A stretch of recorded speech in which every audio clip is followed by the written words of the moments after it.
रमजान में रमजान की फजीलत होती है। यस, हर मौलवी पहुंचा होता है रमजान में।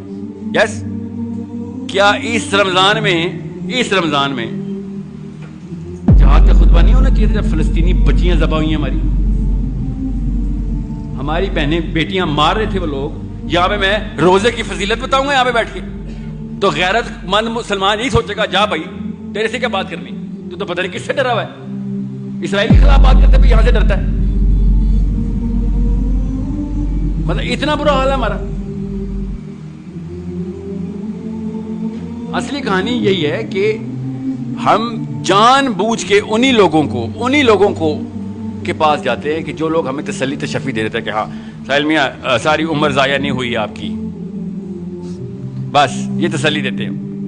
जो बंदा कहेगा ना साहिल मियाँ सारी उम्र ज़ाया हो गई, डिप्रेशन में जाऊंगा, दोबारा उसकी बात ही नहीं सुनूंगा। इसलिए मुझे जवानों से बात करने में कोई तरद्दुद नहीं होता। आपकी अभी उम्र शुरू हुई है।